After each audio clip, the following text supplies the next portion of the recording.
जय गुरुदेव। Class 7th मैं अरविंद कुमार सिंह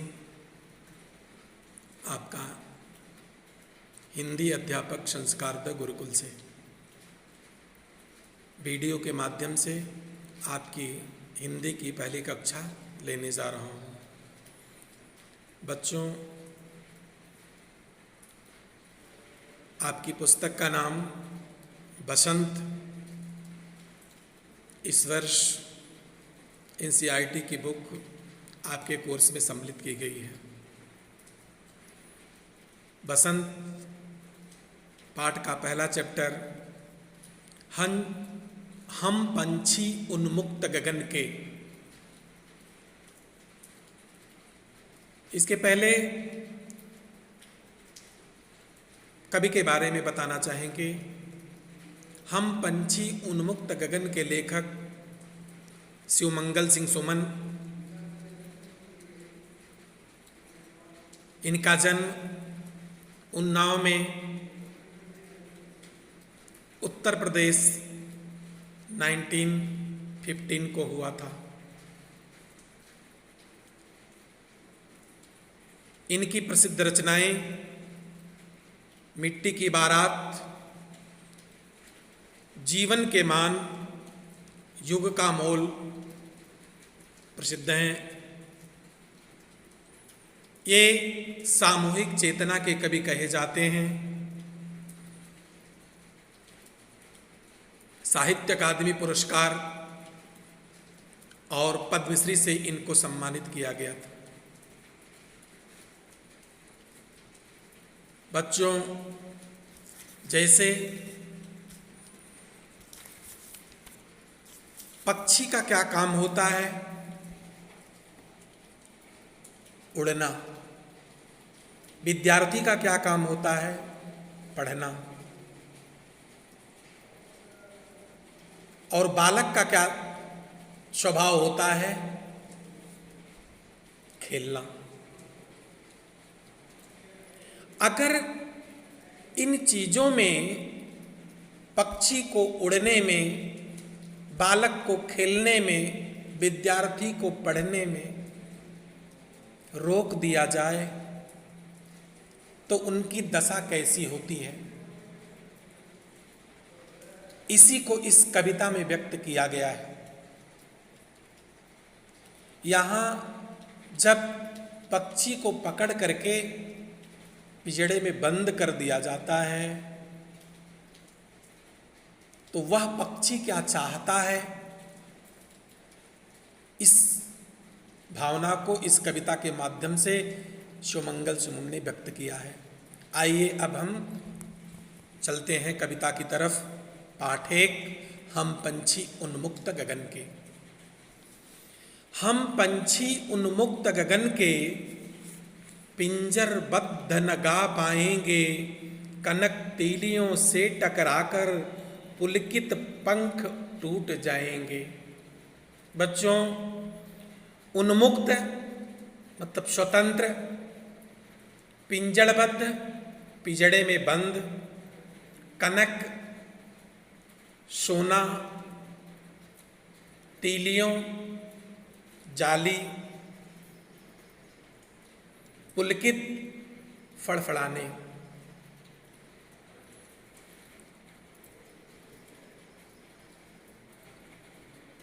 हम पंछी उन्मुक्त गगन के। हम पंछी जो है वह स्वतंत्र विचरण करने वाले हैं, उड़ने वाले होते हैं। अगर हमको पिंजड़े में बंद कर दिया जाए तो हम गा नहीं सकते हैं, चहचहा नहीं सकते हैं, गीत नहीं गाते हैं पक्षी, बल्कि क्या करते हैं? चहचहाते हैं। तो जब पिंजड़े में बंद हो जाएंगे तो उनका चहचहाना बंद हो जाएगा। कनक तीलियों से टकराकर, और उनको सोने के पिंजड़े में बंद कर दिया जाए तो जीने के लिए तो आप सांस देंगे, किसी तीलियों से उनको बांधेंगे पिंजड़े को, उनमें वह फड़फड़ाते हुए पंख उड़ा करके पंख को तोड़ डालेंगे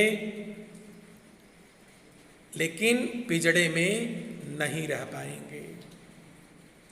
इस तरह जैसे किसी बालक को जो पढ़ने के लिए आतुर है, उसको जब पढ़ने से रोका जाएगा, और कोई खेलने को आतुर है, खेलने से रोका जाएगा, तो वह उसके खिलाफ प्रतिक्रिया करेगा, भले ही उसके शरीर की क्षति हो जाए। उसी तरह से यहाँ पंछी अपने शरीर की क्षति कर डालेगा, लेकिन पिंजड़े में बंद नहीं रहेगा। समझ में आया? अब चलते हैं दूसरे पैरा की तरफ। हम बहता जल पीने वाले मर जाएंगे भूखे प्यासे। कवि कह रहा है कि पक्षी जो है वह नल का पानी या तालाब का पानी निकाल करके नहीं पीते हैं। जो जल झीलों और नदियों में बह रहा है, जब उन जल को वे पीते हैं तब उनको आत्म संतुष्टि होती है। आप जबरदस्ती उनके मुंह में पानी डालोगे बंद करके, पकड़ करके, तो वे पानी नहीं पिएंगे, बल्कि क्या करेंगे? भूखे प्यासे मर जाएंगे, लेकिन आपके हाथ का दिया हुआ पानी वे नहीं पिएंगे। कहीं भली है कटुक निबोरी, कनक कटोरी की मैदासी। जब हम पंछी को पकड़ करके पिंजड़े में बंद कर देंगे, उसके लिए हम महंगी सोने की कटोरी में मैदा रखते हैं कि पक्षी आओ इस मैदा को खाओ, मीठी लगेगी। तो पक्षी कह रहा है कि हम उसको भी नहीं खाएंगे, बल्कि जो सबसे तीखी नीम की निबोड़ी होती है, नीम का फल होता है, भले ही वह कड़वी लगती है, लेकिन जब हम स्वतंत्र रहते हैं, उड़ते रहते हैं, तो वह कड़वी निबोड़ी जो है, नीम का फल हमको अच्छा लगता है और उसको हम प्रेम से खाते हैं। और मैदा को जो सोने की कटोरी में दिया गया है, उसको हम नहीं स्वीकार कर सकते हैं, भले ही भूखे प्यासे मर जाएं। हम बहता जल पीने वाले, नदी और झीलों के जल को पीने वाले पक्षी होते हैं, और नीम की निबौड़ी अर्थात फल को खा लेंगे, भले ही कड़वी लगती हो, और सोने की कटोरी में मीठे लगने वाले मैदे को नहीं खाएंगे, भले ही भूखे प्यासे वह अपना जान दे देंगे। अगले पंक्ति की तरफ चलते हैं। स्वर्ण श्रृंखला के बंधन में अपनी गति उड़ान सब भूले, बस सपनों में देख रहे हैं तरु की फुनगी पर के झूले। अर्थात जब पक्षी को हम पिंजड़े में बंद कर देते हैं, तो पिंजड़े के किनारे किनारे जो श्रृंखला लगाई जाती है वह सोने की तीलियों की होती है। तो स्वर्ण श्रृंखला मतलब सोने की तीलियों के बंधन में, पिंजड़े में उनको बांध दिया जाता है। किसको? जो पिंजड़े में बंद होते हैं पक्षी, तो वह उड़ना भूल जाते हैं। भले ही पंख रहता है, लेकिन वह उड़ना भूल जाते हैं। जैसे किसी बच्चे को अगर स्कूल न भेजा जाए, इसी घर में रख करके ये कहा जाए कि तुम पढ़ लो, तो वह अच्छा ज्ञान नहीं प्राप्त कर सकता है, उसको क ख ग घ का ज्ञान नहीं हो सकता है, अपना नाम नहीं लिख सकता है। सेम वही स्थिति यहाँ पक्षी की होती है कि जो पक्षी उड़ करके हर जगह दौड़ रहा है, अगर वह पिंजड़े में बंद है तो वह अपनी उड़ने वाली क्षमता को भी भूल जाएगा और दूसरे पक्षियों को पिंजड़े में बंद होकर के सिर्फ देखेगा। हम भी जब निकलेंगे तो पेड़ के सबसे ऊपर वाली डाली पर बैठ करके, तर मतलब पेड़, उनकी डाली ऊपर बैठ करके वहां झूलेंगे। यह बैठ करके सिर्फ वह पिंजड़े में स्वप्न देख रहा है कि मैं छूटूंगा तो जाकर के वृक्ष की ऊपर शाखा पर बैठ करके झूला झूलूंगा। आइए अब अगले चैप्टर की तरफ। ऐसे थे अरमान की उड़ते, नीले नभ की सीमा पाने, लाल किरण सी चोंच खोल, चुगते तारक अनार के दाने। अब पिंजड़े में बंद पक्षी यह अभिलाषा रखता है, यह इच्छा रखता है कि काश हम यहां से जब निकल जाते तो जो आकाश का रंग कैसा दिखाई देता है, नीला, उस नीले आकाश की गोंद में जाकर के चले जाते अपने पंखों को उड़ा करके, और जब चोंच खोलते, दोनों चोंच जब पक्षी खोलते हैं तो उनकी चोंच कैसी होती है, लाल किरण सी। चुंगते तारक अनार के दाने, तो जो आकाश में टिमटिमाते हुए तारे दिख रहे हैं उनको अनार के दाने की तरह हम अपने चोंचों में भर लेते।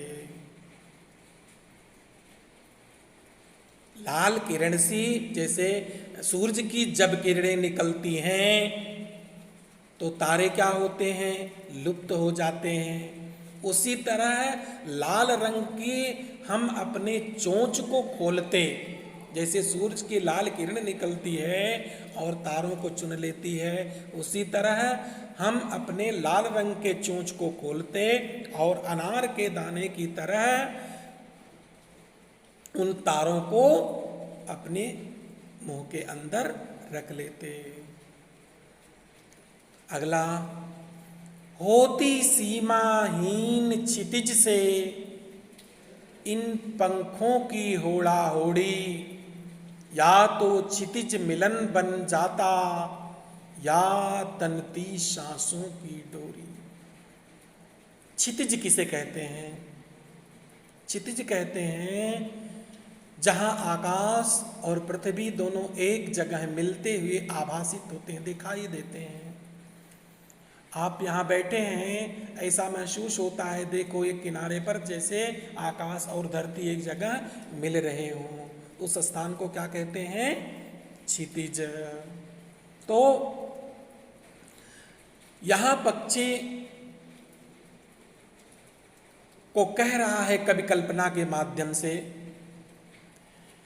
कि अगर पंछी उड़ता रहता, पिंजड़े में बंद न रहता, तो क्षितिज को क्रॉस कर जाता, पार कर जाता, क्षितिज को पार कर जाता अपने दोनों पंखों को फड़फड़ाते हुए।